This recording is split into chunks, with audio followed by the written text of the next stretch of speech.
안녕하세요. 여러분과 함께 정치의 지도를 그려갈 저는 수능 완성 정치를 맡은 박봉입니다. 네. 얼마 전에요. 저희 할머니가 정말 오랜만에 외할머니가 저희 집에 하루 지내러 오셨어요. 예. 그래서 이제 할머니랑 이런저런 얘기를 하다가 밤 8시쯤 돼서 할머니한테 할머니 드라마 안 봐요? 그랬더니 그 드라마 있잖아요. 8시 무렵에 하는 그 연속극 있잖아요. 그래서 안 봐? 그랬더니 할머니가 나 이제 안 봐. 할머니 보는 건 할머니는 개그 콘서트만 봐. 그거 너무너무 재밌다고. 저희 할머니가 70이 넘으셨는데 개그 콘서트가 제일 재밌다는 이야기를 막 하시더라고요. 선생님은 그 전까지 개그 콘서트가 제일 재밌다는 생각을 사실은 안 했었습니다. 무한도전이 더 재밌고 1박 2일이 더 재밌고 그랬으니까. 그런데 가만히 생각을 해보자니 어떠냐면요. 이 개그 콘서트라는 프로그램은 분명히 약간 언더그라운드적인 냄새가 나면서도 정말 그 프로그램만의 매력, 개성을 가지고 있더라는 거죠. 여러분, 가만히 보면요. 우리 교실에 보면 어떤 학생들은 무한도전처럼 1박 2일처럼 나는 가수다처럼 뭔가 이렇게 좀 이렇게 튀고 그리고 좀 잘나고 네. 그런 학생들이 있는가 하면 나는 아무것도 아닌 것처럼 여겨지는 그런 경우가 있을 것이라고 생각합니다. 그렇지만 여러분들은 다 각기 정말 특별한 개성을 가지고 있고 매력을 가진 사람들이라는 겁니다. 그것을 발산하지 못하니까 문제인 거죠. 여러분은 지금 공부하느라고 이렇게 좀 찌들어 있어서 그렇지 사실은 굉장히 매력적이고 사실은 굉장히 개성이 있는 그런 아주 반짝반짝 빛나는 사람들이에요. 네, 몇 달 안 남았습니다. 힘내십시오. 여러분 안에 그런 반짝반짝 빛나는 것들이 들어있어요. 힘내세요. 네. 네, 오늘 이 시간에는 민주정치와 정부 형태 가보도록 하겠습니다. 지난 시간에 공부한 내용 정리하고 가도록 하죠. 네, 여러분.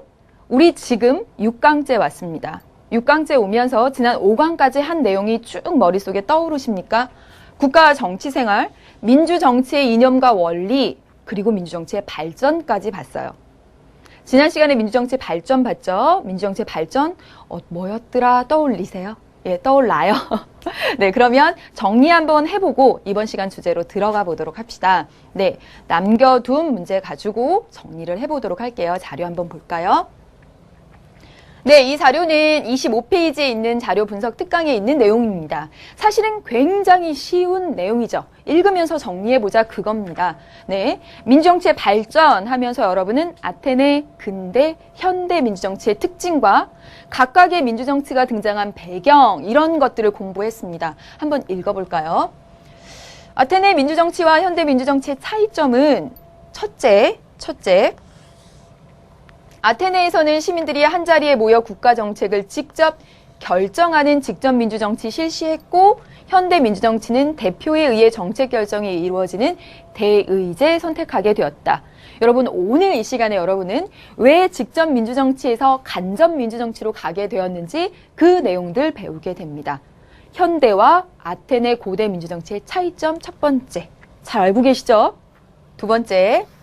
현대 민주정치는 일정 연령 이상의 모든 사람에게 시민의 자격과 참정권이 부여되는 대중민주주의라는 특징 가지고 있다고 말씀을 드렸습니다. 보통선거권의 확대로 인해서.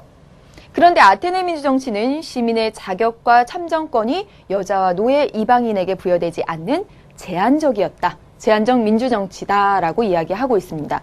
여러분, 여기서 한 가지 더. 시민의 개념 변화를 아셔야 되겠죠. 아테네의 시민, 근대의 시민, 그리고 현대의 시민이 누구이냐. 기출로도 나왔습니다. 그리고 여러분에게 제공한 자료에도 그 문제 모아놨습니다. 확인하세요. 그다음에 셋째. 아테네에서는 선거를 통해 대표를 뽑는 오늘날과 같이 그렇죠. 추첨을 통해서 대표를 선출했다는 특징이 있습니다. 그래서 선거와 추첨을 비교해서 나는 문제가 어려운 문제, 고난이도 문제로 몇 번 출제가 되었습니다. 심화 강의에서 다시 한번 확인하도록 하겠습니다. 네, 이런 다른 특징들이 있네요. 테마 문제 한번 풀어보면서 정리해 보도록 하겠습니다. 짠. 네. 다음 자료에서 파악할 수 있는 아테네 민주정치와 근대 민주정치의 공통점입니다. 아테네와 근대의 공통점이에요. 여러분, 차이점은 직접이고 간접이 차이점이죠. 공통점은요? 둘 다 시민의 자격을 제안했습니다. 제안이 공통점이에요. 바로 찾을 수 있습니다. 지금 여기 한번 볼게요. 18세 이상 성인 남자 구성 전원에서 민회에 참여했죠. 직접입니다. 여기는요. 간접이네. 대표를 선출했으니까. 그쵸? 네. 뱃속에서 꼬르륵 했는데 여기 이렇게 나오나요? 저만 들리는 거 맞죠? 네. 그 다음에 보겠습니다. 여기 아테네 시민은 18세 이상의 성인 남자라고 되어 있고요. 책에 따라서 20세 이상이라고도 되어 있는 책도 있습니다. 나이는 중요하지 않고 일정 연령 이상의 자유민인 성인 남자입니다. 그리고 여기는요. 재산을 소유한 사람. 제한적이네. 라는 걸 알 수가 있고, 제한이 공통점이구나. 라는 거 바로 찾을 수 있습니다. 그래서 정답은 2번이 되는데 1번부터 보면 정책 결정의 효율성 중시했다. 효율적인 거 간접이죠. 오늘 배우게 됩니다. 그래서 1번은 아니고요. 이거는 근대의 특징만 해당이 되죠. 2번 제한적 성격. 맞네요. 둘 다 공통점 2번 정답 되겠습니다. 3번 직접민주정치의 이상은 아테네죠. 네. 4번 생활 양식으로서의 민주주의가 강조된 건 여러분 민주주의 의미할 때 했습니다. 현대에 와서. 현대. 5번 국민주권과 권력 분립의 바탕을 둔 정치 체제였다. 여러분, 국민주권, 권력 분립, 입헌주의 이런 것들 대두되기 시작한 거 근대지요. 그쵸? 이 가운데서 가장 어려운 선지 골라라 라고 하면 5번 선지입니다. 5번 선지에 다른 색깔로 표시해 두시고 근대의 특징이구나 표시하십시오. 다음 보겠습니다. 실전 문제 1번입니다. 쫙 넘어왔고요. 실제로 이런 형식은요. 수능에도 나왔던 형식입니다. 모의평가에 나왔던 2006년도에 나왔던 형식 그대로입니다. 시민 볼게요. 나는 상인이야. 돈 많은 상인. 근대네요. 그쵸? 우리는 차별 없이 모두 다 현대네요. 나는 성인 남자인 자유시민이야. 공적인 일만 해. 아테네 고대네요. 그쵸? 고대 아테네입니다. 해볼게요. 문제. 옳은 설명이에요. 가의 모든 사람들이 인간다운 삶의 보장을 주장하였다. 여러분, 인간다운 삶의 보장은 현대에 와서 사회권과 관련된 이야기지요. 이거 무슨 얘기예요? 하면은 개념을 한 번 못 돌린 거예요, 여러분. 한 번 다시 하고 오셔야 됩니다. 확인해요. 지금 정치의 지도를 그리고 있습니다. 그 다음에 니은. 나는 선거법 개정을 통해 보통선거가 실시되면서 등장했죠. 현대의 민주정치, 보통선거 이후의 대중민주정치. 맞습니다. 다는 사회계약설, 첨부 인권사상, 계몽사상. 얘네는 여러분 뭐죠? 근대 시민혁명이 나타나게 된 정치사상적 배경이었죠. 틀렸습니다. 여러분 틀린데 어디가 틀렸는지 맞게 고르시는 것까지 하셔야 됩니다. 그 다음에 역사적으로 다, 가, 나 순서로 맞네요. 리을 맞습니다. 정답 다 찾으셨죠? 지난 시간 복습해 봤습니다. 네, 우리는 지금 1단원의 4분의 3을 왔습니다. 이제 마지막 하나 남았습니다. 민주정치와 정부 형태라는 네 번째 단원으로 넘어왔고요. 이번 시간과 다음 시간에 걸쳐서 설명이 되고요. 마지막 총정리가 됩니다. 뼈대를 세우는 그런 시간이 되길 바랍니다. 뼈대를 세우고 살을 붙여야지. 네, 보겠습니다. 자, 보세요. 지금 네 번째, 1단원의 네 번째 주제는 민주정치와 정부 형태입니다. 그래서 오늘 이 시간에는 민주정치 중심으로 이야기를 할 거고 다음 시간에는 정부 형태 중심으로 이야기를 할 겁니다. 민주정치와 정부 형태 가지고 2시간 만에 끝낸다는 건 여러분이 그 전에 개념 정리가 확실히 되어 있다는 전제가 되어 있기 때문에 가능한 겁니다. 네, 2시간 안에. 자, 보세요. 오늘은 민주정치와 정부 형태 가운데서 민주정치에 대해서 하는 겁니다. 오늘의 주인공 민주정치입니다. 민주정치, 국민이 주인인 정치는 국민이 스스로 통치해야 되겠죠. 그쵸?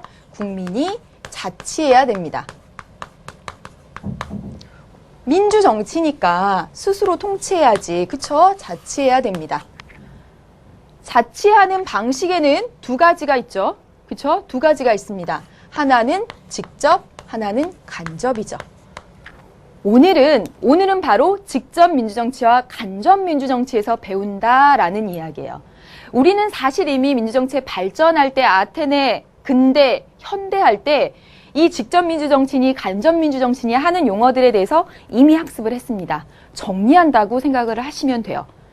자, 오늘의 주제는 민주정치구나.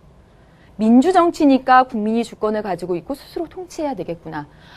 스스로 통치하는 자치의 방식에는 두 가지가 있구나. 직접 아니면 간접.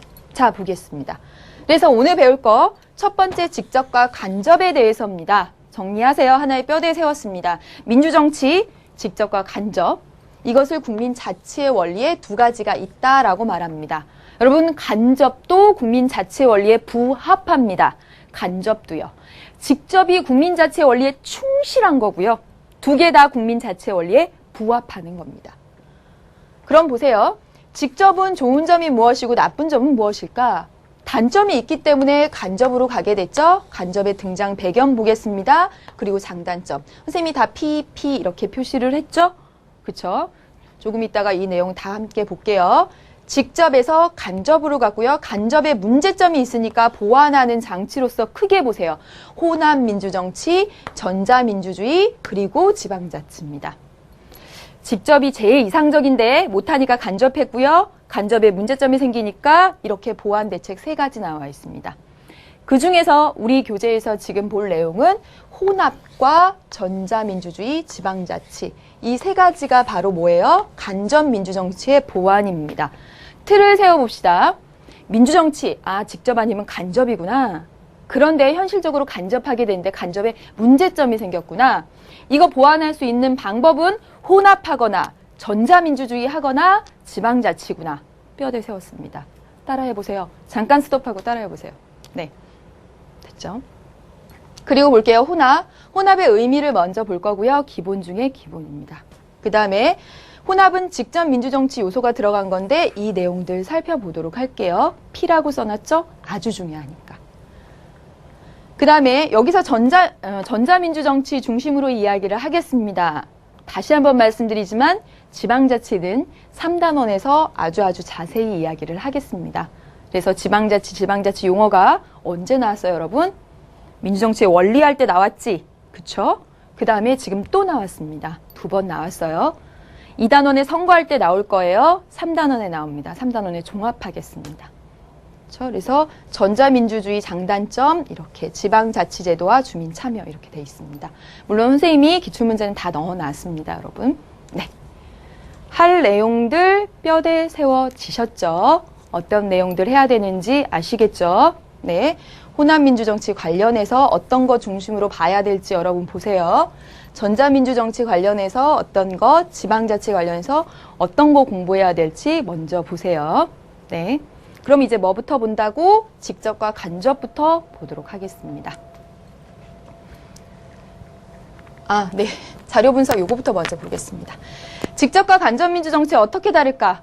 이 그림 너무너무 쉬워서 이제는 수능에 나올까 싶습니다. 왜냐하면 선생님이 지금 자료에 가이드라고 해서 프린트해 보면 기출문제 쫙 모아놨죠. 그렇죠? 쫙 모아놓은 기출문제에 보면 이런 표를 이미 다 인용을 해서 문제로 냈었거든요. 자, 보세요. 주권을 가진 국민이 모두 다 정책 결정을 하러 갑니다. 그러면 이 가 방식은 뭐라고 하죠? 직접이죠, 직접. 나는 국민이 대표를 뽑고 이 대표로 하여금 정책 결정을 하게 합니다. 뭐죠, 여러분? 간접이죠. 그래서 우리는 대의제라고도 부릅니다. 다시요. 직접이나 간접이나 모두 국민 자치의 원리에 부합하는 것이고 직접이 보다 더 충실하다. 여러분 지금 32페이지 자료 분석 특강에 있는 그림 보고 있는 겁니다. 네, 내용 정리 볼게요. 몇 번 말씀드리지만 이 내용 정리는 교재에 있는 것을 토대로 선생님이 한눈으로 보기 쉽게 이렇게 정리를 한 거예요. 자, 보겠습니다. 직접이 있고 간접이 있습니다. 네, 근데 간접에 문제점이 있어서 이렇게 보완을 했어요. 방금 설명한 내용들이에요. 다시 한번 볼까요, 여러분? 직접 민주정치의 가장 장점은 이 국민자치의 원리에 정말 충실하다라는 겁니다. 민주정치에서 국민이 주인이라면 국민이 주권을 가지고 있는 거고 국민이 스스로 통치한다라는 그 치자와 피치자의 동일성, 거기에 가장 충실하죠. 여러분, 선생님이 정당성 무엇이라고 했죠? 국민의 동의와 지지죠. 국민들이 직접 가서 정책 결정을 하니까 동의, 지지가 바로바로 표출이 돼 정당성이 높아지죠. 장점입니다. 근데 단점은 어떻습니까? 너무 비효율적이죠. 시간도 많이 들고 비용도 많이 듭니다. 아테네 민회는 한 6천 명 이상이 모여서 했다고 해요. 6천 명이 모여서 회의를 한다라고 생각을 해보세요. 얼마나 시간과 비용이 많이 들겠습니까? 그리고 현실적으로 소규모 정치 공동체에서밖에 할 수가 없었습니다. 그렇죠? 그래서 여러분 이렇게 바뀌게 됐어요. 간접으로 바뀌게 되었습니다. 배경 한번 살펴볼까요? 어느 것 하나 중요하지 않은 것이 없습니다, 여러분. 배경 볼게요. 국가 규모가 확대됐다라고 했어요. 여러분, 국가 구성의 3요소 생각해 보세요. 국민, 영토, 주권이죠. 그쵸? 규모가 확대됐다라는 얘기는 영토도 넓어지고 국민도 많아졌다라는 얘기예요. 더 이상 한 곳에 모여서 할 수 없게 되었다. 두 번째, 사회가 너무 복잡해지고 전문화됨에 따라서 각각의 국민들이 모두 다 정책 결정에 참여할 만한 그런 그 능력 또는 전문성 이런 걸 갖추기 어려워졌다라는 겁니다. 또 현실적으로 말씀드리면 아테네에서는 이 성인 남자들이 공적인 일에 종사할 수 있게 노예가 대신했고요. 생산 일을. 여성이 가사 일을 다 했지만 오늘날 어때요? 공적인 일을 하겠어라고 개인적인 경제 활동, 생산 활동을 다 버리고 갈 수가 없잖아요. 벌어먹고 살아야지. 그렇죠? 그래서 간접으로 가게 되었습니다. 간접의 장점을 이야기할 때 이겁니다. 효율적이죠? 시간과 비용, 그리고 전문성입니다. 자, 여러분. 직접의 장점은 정당성이 높다라는 겁니다. 간접은요, 효율성과 전문성이 높아요. 예. 그런데 문제 있죠? 대표들한테 맡겨놓으니까 대표가 우리 의사를 정확히 전달하기 어렵다라는 거예요. 맞죠, 여러분? 대표 한 사람이 우리 모두를 충족시킬 만한 그런 의사 전달을 하거나 그런 정책을 내놓지 못하더라는 거죠. 첫 번째, 대표한테 맡겨놓고 무관심해요. 시민들은. 정치적 무관심. 게다가 대표가 소속되어 있는 의회는 오늘날 행정부에 비해서 너무너무나 역할이 작아지고 있습니다. 그것을 행정 국가화 현상이라고 하죠. 그렇죠? 행정 국가화 현상. 행정부가 비대해지고 보다 더 전문성을 가진 조직으로서 조직도 탄탄하고 이러니까 행정부의 영향력이 커지고 의회는 쪼그라들고 있더라는 겁니다. 또 하나, 우리가 뽑아놓은 대표가 우리를 위해서 일하는 것이 아니라 정당에 예속된 정당의 한 소속원으로서 그렇게 활동하더라는 거예요. 정당 국가화 현상이라고 썼습니다. 자, 흐름을 봅시다. 직접 하면 아주 좋아요. 현실적으로 불가능해요. 그런 배경에 따라서 간접을 했어요. 좋네요. 좋은 점 분명히 있습니다. 그렇지만 이런 단점들이 있습니다. 그래서 여러분, 그러면 간접의 문제점이 커지고 있으니까 직접으로 돌아가요? 그럴 수는 없는 거죠. 그래서 방안이 바로 이것들입니다. 이것들. 간접을 하면서 직접 민주정치적 요소 가지고 오자. 혼합. 전자민주정치 하면 정보통신기술 통해서 국민이 직접 할 수 있잖아. 이거 하자. 지방만은 지방 그 자체의 독립성, 자율성을 주자. 혼합, 전자, 지방자치제도와 같은 보완책이 나타났습니다. 되셨죠? 흐름. 큰 흐름 기억하시고 하나하나 들어가는 겁니다. 어느 것 하나 중요하지 않은 게 없습니다. 큰 흐름으로도 중요하고 세부적인 내용도 중요하고요. 네, 문제 한번 풀어보도록 할게요. 선생님이 여기서 잔소리 하나. 수능 완성 문제, 수능 완성의 실전 문제들은 수능 특강에 있는 실전 문제들보다는 평이한 편입니다. 평이한 편이에요. 여기서 다 끄시고 다시 한번 수능 특강에 해당되는 선생님이 간접민주정치면 간접민주정치에 관련된 수능 특강 문제 몇 번인지 써두었죠? 가서 풀어보세요. 거기까지예요. 연계교재 다 샅샅이 잘 보셔야 됩니다. 네. 그러면 문제를 보도록 할게요. 실전 1번입니다. 실전 1번. 위 대화에 대한 옳은 설명을 보기에서 모두 고른 것은 했습니다. 볼게요. 주권자인 국민이 국가의 정책을 직접 결정하는 것은 그것만이 유일한 민주정치가 아닐까? 지금 이 사람은 보니까 얘가 갑이 이 이름이 안 써 있네요. 갑, 을, 병. 네. 갑은 직접 민주정치만이 민주정치야 라고 이야기를 하고 있는 거죠. 그랬더니 을이 현실적으로 불가능해. 맞죠, 여러분? 맞죠? 그래서 간접할 수밖에 없어 라고 했더니 병이 하지만 대의제도 문제점이 많아. 그래서 혼합하는 것이 필요해 라고 했습니다. 그럼 순서상 오죠? 그렇죠? 보겠습니다. 갑은 국민 자치 원리의 실현을 강조한다. 여러분 더 정확하게 말하면 갑을 병 모두 국민 자치 원리를 신뢰하는 사람들입니다.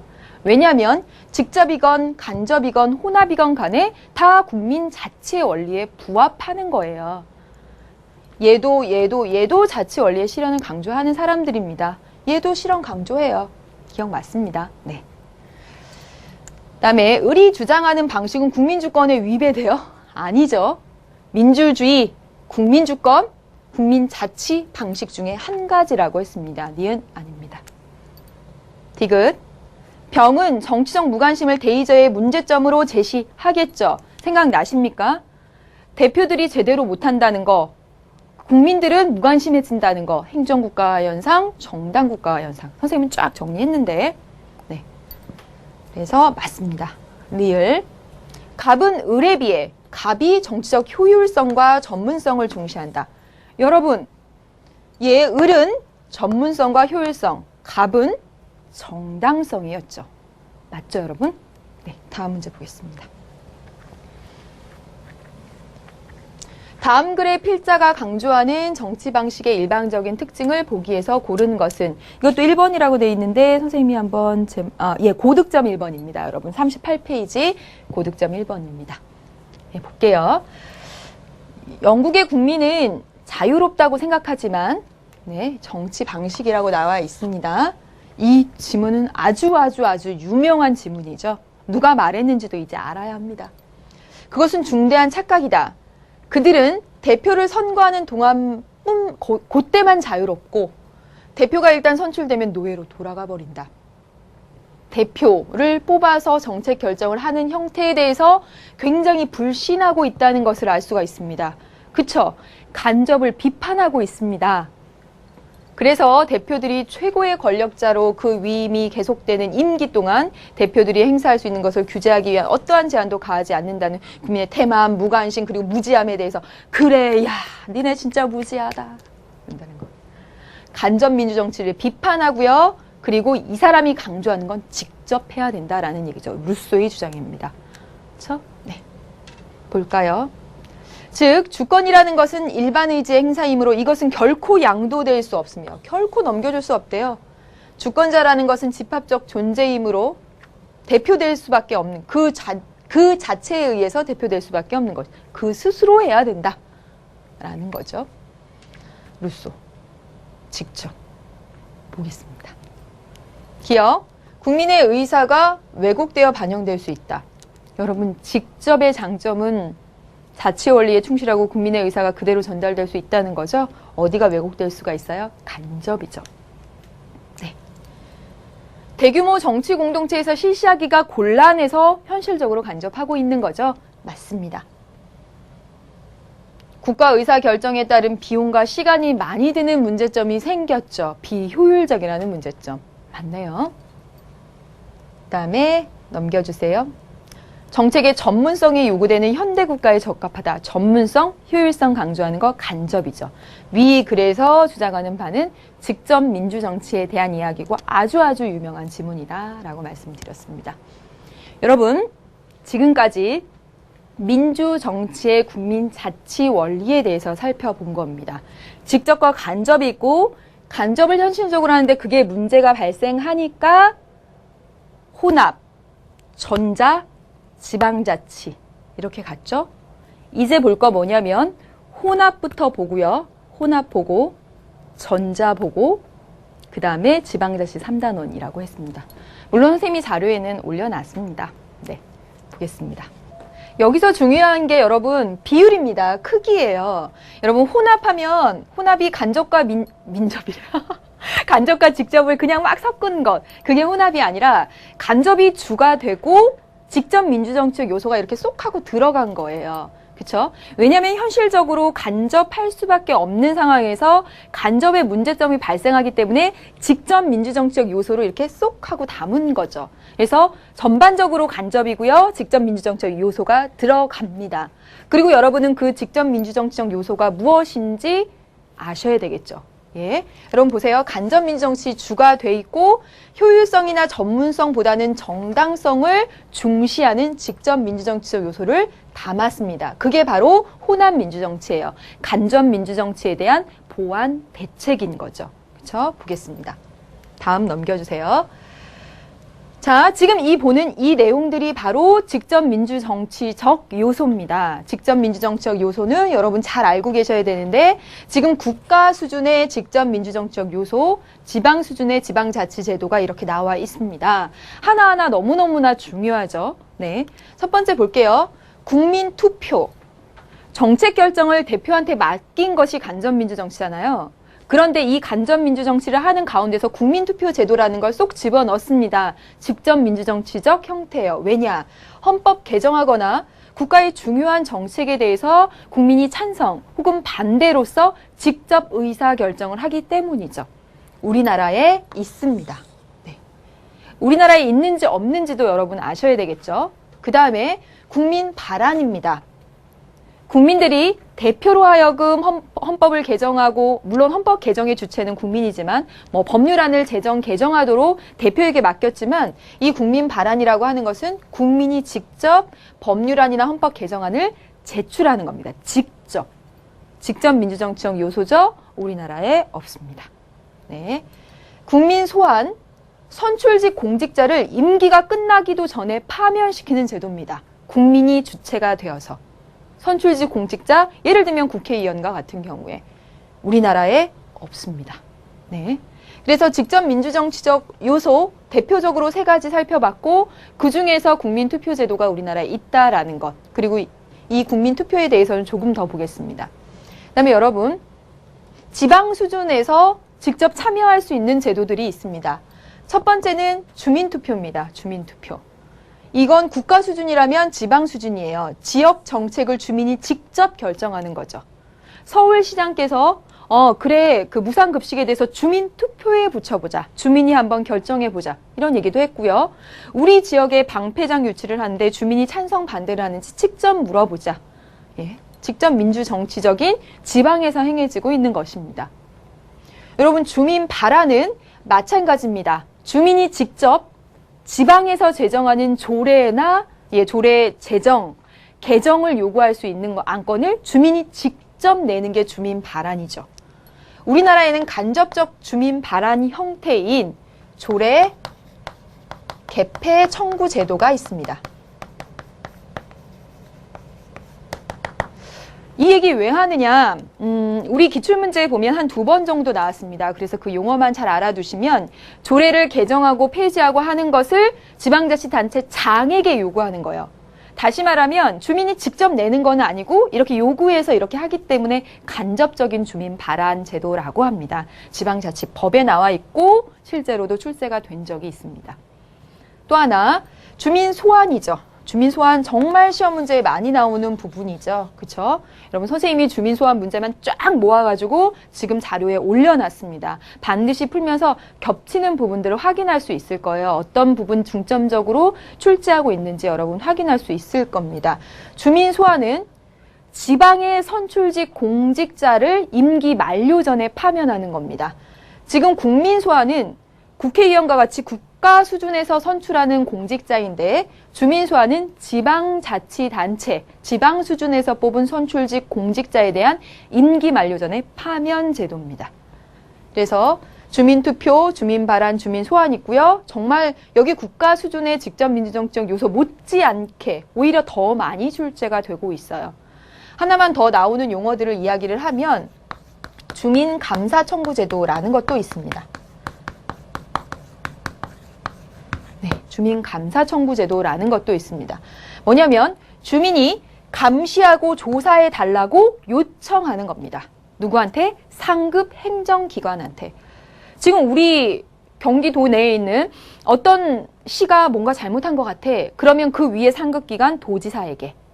예를 들면 우리 구청에서 뭐가 있는 것 같아. 그럼 그 상급기관인 서울시에. 상급기관의 감시와 조사를 요청하는 제도가 주민감사청구 제도입니다. 이건 바로 상급 행정기관이 감사하고 통제하는 거니까 행정적인 통제 제도라고도 이야기를 합니다. 조금 깊숙이 가고 있죠. 신마 강의에서도 이야기가 또 될 겁니다. 여기까지 직접 민주정치적 요소 봤어요. 그럼 그 가운데서 여러분 주민소환과 국민투표를 조금만 더 자세히 보도록 하겠습니다. 정말 많이 나오죠, 여러분. 주민소환의 장점과 단점입니다. 주민소환. 주민이 어떤 그 지방의 선출직 공직자를 임기 만료 전에 파면하는 이 제도의 장점은 권력의 남용을 견제하고 통제할 수 있죠. 그렇죠? 남용하거나 또는 이렇게 막 독재, 또 잘못된 결정을 하게 될 때 소환할 수 있으니까. 그래서 정책 결정의 책임성을 높여주고 주인의식이 높아집니다. 정말 지역 주민이 주인인 것 같잖아요. 너 잘못했어? 일로 와. 하는 거니까. 근데 단점은요. 소신 있는 정책 추진이 곤란하죠. 바로 이런 문제에 있어서 그렇습니다. 어떤 문제냐면 국가 전체적으로는 이익이 되는 일인데 이 지역에는 지역 주민들이 싫어하는 일. 예를 들면 화장장을 유치한다거나 예를 들면 쓰레기 매립장을 가져온다던가 어떤 지역인가는 분명히 그런 것들을 가지고 있어야 되죠. 국가 전체적으로 봤을 때. 그래서 소신 있게 우리 지역으로 가져왔는데 지역 주민들이 막 반대를 해요. 소신 있는 정책 추진이 불가능하고요. 또 지역 주민들은 그 지역 이기주의적인 그런 성향들을 표출하게 됩니다. 그래서 특히 지역 이기주의를 초래한다는 이 부분 출제가 많이 됩니다. 예, 이런 제도들 때문에 제도들에서 나타나는 그리고 주민 소환이 되게 되면 여러분 딱 직무를 정지해야 되죠. 행정 공백이 초래됩니다. 시장이 없는 상태로 쭉 가는 거지. 얼마간은. 그래서 장점과 단점이 있고요. 장점과 단점 쭉쭉쭉 외워야지. 이건 외울 것이 아닙니다. 여러분. 주민 소환은 이런 제도지. 그럼 이런 건 좋겠네. 이런 건 문제가 있겠군. 문제 풀면서 하나하나 확인하십시오. 또 하나 더 볼게요. 네, 보겠습니다. 위 대하에서 병이 제기한 대의제의 문제점을 보완할 수 있는 것을 골라라 그랬습니다. 대의제의 문제점을 보완하는 거 혼합, 전자, 지방자치. 맞죠, 여러분? 보겠습니다. 주권자인 국민이 직접 결정하는 것이 유일한 민주정치가 아닐까? 그랬습니다. 여기 그림이 똑같지 않나요? 네. 네, 같은 그림인가요? 그쵸. 그렇군요. 아까 1번과 같은 그림이군요. 네, 보세요. 병이, 대의제의 문제점이 많아. 그래서 혼합해야 돼. 라고 했습니다. 여러분, 지금 혼합, 직접 민주정치적 요소 살펴봤죠? 국민투표, 국민발안, 국민소환 봤습니다. 볼게요. 그 밖에 전자민주주의, 지방자치. 기업, 지역의 문제를 주민들이 스스로 처리하게 한다. 대안이 되죠. 그쵸? 맞습니다. 지방자치. 국민투표를 통해 결정한다. 직접 민주정치적 요소. 맞네요. 입법부의 권한을 줄이고 행정부의 권한을 강화해준다. 아니죠. 아닙니다. 국민들이 의회의 법률안을 직접 제출할 수 있도록 한다. 이거 국민 발안이죠. 그렇죠? 네, 맞습니다. 이런 제도 가운데 하나 보완하는 방법 봤습니다. 네, 다음 문제 볼까요? 4번 문제입니다. 실전 4번 보세요. 다음 법 조항에 나타나 있는 제도에 대한 옳은 설명을 고른 것은 했습니다. 대통령은 필요하다고 인정될 때는 외교, 국방, 통일, 기타 안위에 관한 주요 정책을 국민투표에 붙일 수 있다라고 해서 우리나라 헌법에 국민투표에 대한 조항이 나와 있습니다. 그래서 직접 민주정치적 요소로 국민투표 제도가 있고 대통령의 권한이기도 합니다. 그다음에 주민소환에 관한 법률 보면 주민소환이 확정된 때에는 주민소환 투표 대상자는 그 결과가 공표된 시점부터 직을 상실한다. 해임시키고 파면시키는 거죠. 보겠습니다. 이러한 제도들에 대한 설명입니다. 기업, 정책 결정의 효율성이 높아지겠다. 여러분, 효율성은 시간과 비용 대비, 시간과 비용이 적게 드는 국민투표 해보세요. 엄청나죠. 그렇죠? 주민소환 해보세요. 행정공백 초래되고 효율성을 추구한다라고 보기는 어렵죠. 그다음에 간접민주정치적 요소들이다. 아니죠. 그다음에 디귿 대의제의 문제점을 줄일 수 있는 제도들인 거죠. 맞죠, 여러분? 직접 민주정치적 요소. 리을 국민의 의사가 보다 충실하게 반영될 것이다. 정당성을 추구하고 있네요. 맞죠? 효율성보다 정당성을 강조한 그런 제도들입니다. 맞습니다. 네, 이제 하나만 더 보도록 하겠습니다. 여러분 지금 국민투표 제도에 대해서 봤는데요. 지금 보시면 국민투표를 우리나라에선 이 레퍼렌덤으로 이해하고 있습니다. 여러분 이 용어를 외우실 필요는 절대로 없습니다. 절대로요. 다만 이 용어를 정리하는 이유는 국민투표 제도가 대의제의 문제점을 해결하는 그런 호남 민주정치의 방식으로 들어왔는데 이 국민투표 제도에도 문제점이 있다라는 사실을 알아두라는 거예요. 다시요. 이거 외워라. 그거 아닙니다. 국민투표 제도의 악영향? 안 좋은 점? 아니다. 문제점. 왜 이렇게. 문제점이 있다라는 거. 자, 보겠습니다. 국민투표는요, 의회에서 제정된 법안이나 국가 안위와 관련된 중요 정책에 대해서 찬성하는지 반대하는지를 국민투표를 통해서 결정하는 방식입니다. 네. 그래서 예를 들어 보면, 그 6월 12일 날 이탈리아에서 국민투표를 했습니다. 그 국민투표는 레퍼렌덤의 형식이었던 거죠. 뭐냐면 1989년인가요? 89년인 것 같아. 1989년 맞다. 그 전에 옛 소련 체르노빌 원전 사고가 있었잖아요. 그래서 유럽에서 깜짝 놀란 거예요. 원전이 이렇게 위험하구나. 그래서 1989년에 이탈리아에서 국민투표를 통해서 모든 원전을 없애기로 했습니다. 그래서 실제로 89년부터 90년대 초까지 해서 원전 4개의 기를 다 이렇게 없앴어요. 그래서 원전이 이렇게 많이 없앤 상태로 이렇게 쭉 갔습니다. 그런데 현재 이탈리아 정부가 원전이 너무너무 필요하다라고 생각을 했고 그 원전을 다시 짓겠다라는 언급을 2008년부터 하기 시작했습니다. 그래서 최근에 6월 달에 국민들에게 이 국가의 안위와 관련된 아주 중요한 정책이죠. 원전을 다시 짓느냐 아니냐 하는 이 중요한 정책에 관해서 국민 투표에 붙였습니다. 이탈리아 국민 57%가 참여하여 과반수 이상 참여하여 94%가 원전 건설을 반대했습니다. 예. 이처럼 국가 안위에 관한 중요한 결정 또 법안에 대한 것에 국민이 직접 찬반을 결정하는 방식 참여하고 있죠. 그렇죠? 네, 좋습니다. 그런데 이 국민투표제도가 아래와 같이 악용될 수 있다라는 거죠. 뭐냐면 정치 권력자에게 정통성을 부여하는 신임투표나 권력 보강을 위해서 적용되기도 합니다. 권력자에게 정통성을 주거나 그다음에 악용되는 사례들이 있다는 거죠. 대표적인 예가 히틀러의 예입니다. 1933년에 국제연맹이라는 세계 평화를 위해서 만든 그 기구를 탈퇴하는 것에 대해 국민 투표를 해서 니네가 그렇게 한 거잖아. 그 정책, 국가가 추진한 그거에 대한 정당성을 부여하는 기능으로. 또 보세요. 히틀러의 총통침에 대한 국민 투표 찬성 88%였습니다. 니네가 뽑아줬잖아.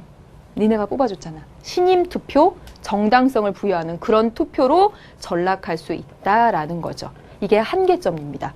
그래서 실제로 우리나라에서는 대통령이 국민투표에 붙일 수 있는 권한이 있는데 대통령에 대한 신임투표는 안 된다라고 이야기를 하고 있습니다. 이건 안 된다라는 이야기예요. 되셨죠? 용어를 정리하는 것보다 뭐가 더 중요하다? 이거 외우고 이거 외우는 것보다 국민투표라는 제도가 분명히 직접 민주정치적 요소로서 간접민주정치를 보완하기 위해서 등장했지만 한계점 있다라는 거 정리하시고 국민투표에 관련된 선생님이 기출문제도 붙여놨습니다. 네, 여기까지 했네요. 이제 마지막. 전자민주주의입니다. 전자민주주의. 여러분 전자민주주의가 정말 심심치 않게 출제가 됩니다. 정말 심심치 않게요. 네, 정보통신기술을 이용해서 정치에 참여가 훨씬 더 쉬워졌죠. 그렇죠? 전자민주주의의 장점과 단점을 보도록 할게요. 네. 장점은 참여가 쉬워졌고 실제로 직접 민주정치 할 수 없는 상황에 이르렀잖아요. 국가 규모도 커지고 전문성과 이런 거 효율성을 추구하는 현대 사회에서. 그러나 직접 민주정치의 이상을 실현할 수 있게 됐다는 큰 그런 장점이 있습니다. 그래서 보면 정치 참여의 기회가 확대됐죠. 왜냐하면 정보통신기술 인터넷이라는 것을 통해서 시간, 공간의 제약이 축소됐어요. 집에서 인터넷 통해서 얼마든지 참여할 수 있게 되니까. 비용 절감되고요. 요구와 지지를 하는 데 있어서 필요한 비용이 감소하니까 투입 기능이 강화됩니다. 참여 잘 되더라. 근데 그리고 또 직접 민주정치의 이상을 실현한다. 정부활동에 대한 감시 비판 너무너무 쉽게 잘할 수 있게 되었죠. 그렇죠? 그래서 정책 결정의 정당성, 투명성이 높아지게 됩니다. 근데 단점 있죠. 정책 결정에 혼란을 가지고 옵니다. 너무 많은 사람들이 참여하고 너무 많은 목소리가 나오다 보니까 무책임한 여론. 또 하나, 정보 접근의 격차가 발생을 합니다. 도시와 농촌 사이에 나이 드신 분들과 젊은 사람들 사이에 그리고 빈부에 따라서 접근의 차이가 발생을 합니다. 정치적 불평등 문제에 야기되죠. 정보 조작, 여론 조작의 문제, 어리석은 다수에 의해서 여론이 정책을 만들어버리는 중우정치의 가능성도 커집니다. 장점, 단점 머릿속에 한번 이렇게 쫙 생각을 해보세요. 하나만 물어보겠습니다, 여러분. 전자민주정치 하게 되면 대면 정치의 가능성. 대면 정치의 가능성은 커진다, 작아진다? 줄어드는 거죠. 그쵸? 대면 정치라는 거 얼굴을 대고 만나는 거야. 이제 정보 통신 매체를 통해서 만나게 됩니다. 그러니까 아니죠. 그쵸? 이런 것들도 한번 정리를 해두시면 되겠어요. 자, 여기까지 전자민주정치 봤습니다.